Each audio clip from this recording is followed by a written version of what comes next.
যুগপৎ আন্দোলনের সম্পর্ক, একসাথে লড়াই করেছি, হাসিনার পতন ঘটিয়েছি। এই কারণে বিএনপির সাথে নির্বাচন নিয়ে আলোচনা হওয়া খুব স্বাভাবিক।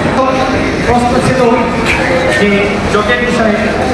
দেখেন, আমরা বিএনপির সাথে 2022 সাল থেকে যুগপৎ আন্দোলন করেছি এবং সেই যুগপৎ আন্দোলন করতে গিয়ে আমাদের মধ্যে কারোর মধ্যে কোনো চাওয়া পাওয়া ছিল না। আমরা কেউ বলি নাই যে আমাদের 10টা আসন দিতে হবে, অন্যথায় আমরা বিএনপির সাথে আন্দোলনে যাব না। আমাদের সবার লক্ষ্য ছিল হাসিনার পতন ঘটানো।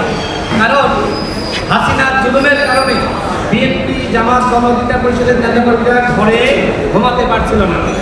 আমাদের একটাই লক্ষ্য ছিল ফ্যাসিবাদের পতন, ভারতীয় আধিপত্যবাদ যে শক্তি, আওয়ামী লীগের পতন।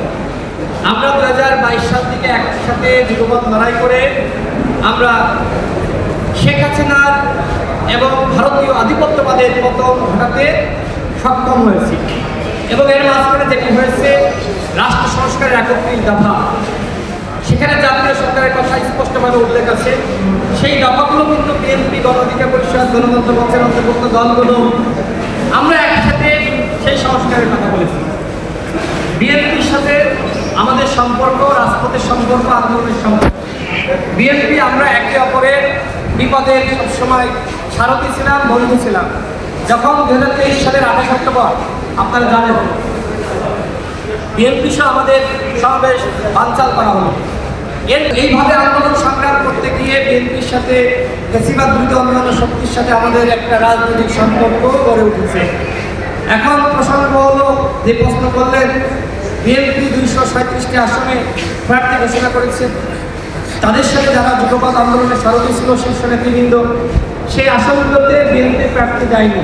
এবং এই বিষয়ে বিএনপির সংগ্রামী মহাসচিব মির্জা ফখরুল আলমগীর সাহেব তিনি বক্তব্য জাতির সামনে প্রকাশ করেছেন যে যারা আমাদের সাথে আন্দোলন করেছে, যে আসনগুলো খালি রাখা হয়েছে, সেখানে আলাপ আলোচনার মাধ্যমে আমাদের যুগপৎ আন্দোলনের সারথি নেতৃবৃন্দকে সেই আসনগুলোতে ছাড় দেওয়া হতে পারে, এই কথা বিএনপির মহাসচিব বলেছে। এখন আমাদের সাথে বিএনপির একসাথে নির্বাচন করার ব্যাপারে আলোচনা আছে। শুধুমাত্র বিএনপি নয়, আরও 9টি দল আপনারা দেখেছেন যে আমরা একসাথে জুলাই জাতীয় সনদ নিয়ে, এমনকি নির্বাচন নিয়ে তারাও আমাদেরকে বিভিন্ন সময় আমন্ত্রণ জানিয়েছে, বসেছে। এমনকি অন্যান্য যে ফ্যাসিবাদ বিরোধী শক্তি, তারাও বিভিন্ন সময় ডেকেছে, কথা বলছে। অর্থাৎ তফসিল ঘোষণার আগ পর্যন্ত বিভিন্ন দলের সাথে নির্বাচন নিয়ে বিভিন্ন দলের আলোচনা চলছে।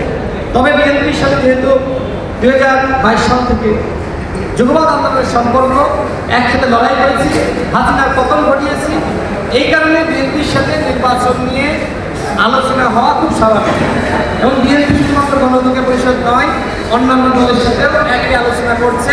এবং বিএনপি মহাসচিব একই কথা বলেছেন যে যুগপৎ আন্দোলনের সারথি যারা ছিল, বন্ধু যারা ছিল, তাদেরকে ছাড় দেওয়া হবে, তাদেরকে সহযোগিতা করা হবে। যারা তারেক রহমান সাহেব একই কথা বলেছে, যারা আমাদের সাথে আন্দোলন ছিল তাদেরকে ছাড় দেওয়া হবে, সহযোগিতা করা হবে।